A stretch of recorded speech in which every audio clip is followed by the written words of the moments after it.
Ang technique ko naman sa planning is open. I-maximize natin yung space na 57 square pero open siya. So ito ay garahe, nakakasya ang isang SUV. Nandoon sa sulok na yon, laundry. Pwede kang maglagay ng washing machine. So ito yung entrance ng tao, yun naman yung sa vehicle. Ang babati sa iyo rito, itong magandang mahogany na table na ito. Ito yung aking outdoor dining. Ang maganda dito sa lote na to, meron siyang alley sa gilid. So para siyang naging corner lot. So dito naglagay pa ako ng 1 meter. Ito yung sinasabi ko na perforated blocks na concrete. Labas-pasok yung hangin dyan, papunta dun sa jalousies ko. So hindi problema ang security kasi nga solid pa rin yan kahit na perforated yan, concrete pa rin yan. Tapos napakaliwanag dahil sa ginamit natin ng mga skylight na polycarbonate. So napaka-generous niya sa natural light. Ito naman itong space na to, ginawa ko open planning. So dito pwede kang maglagay ng maliit na couch. Pwede kang mag-set up ng TV doon. Ito yung aking cute na kitchen. Kaya tinawag kong Japino ito kasi inspired sa mga bahay sa Japan. Maliliit lang ang mga lote sa Japan, pero ang ginagawa nilang planning, they make big plans, wika nga, no? Kasi malinis, kung ano yung kailangan nila, nandyan lahat. At hindi maraming clutter. So yun yung isang bathroom, sa ilalim ng stairs, meron akong storage. Pwede rito mag-set up ng dining table na round. And dito, ito yung aking magandang peninsula na bar.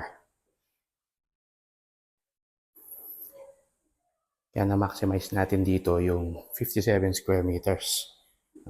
At pinapasok natin yung natural light hanggang sa taas. Nakita tayo sa second floor. Dito sa second floor, napakaliwanag pa rin dahil naglagay din tayo ng malaking jalousie window dun sa taas ng stairs natin.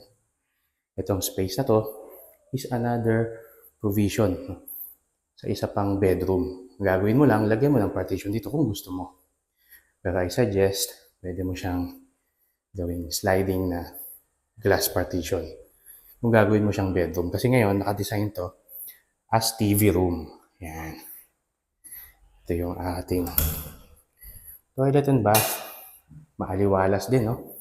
Gumamit lang tayo ng minimal patterns para sa tiles.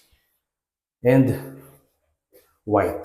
Just the same white tiles to create an illusion of space, continuity. Yung white natin, nagpapatuloy siya hanggang sa mga kanyang spaces. So ito yung isang bedroom. Maliwanag din. No? Meron tayong overhead na jalousie windows na nagbibigay ng natural light dito sa room na to. No? Kahit hindi mo pa binubuksan yung light. No? Yan, binuksan ko na. Maliwanag pa rin siya. Dito naman, ito yung master bedroom. Yan. May cross ventilation dahil sa dalawang window, sa dalawang walls. Maliwalas dito sa lugar na to eh. Kasi wala kang katapat. Ang katapat mo, puno. Yan. So dito sa San Jose del Monte, Bulacan, hindi ito binabaha.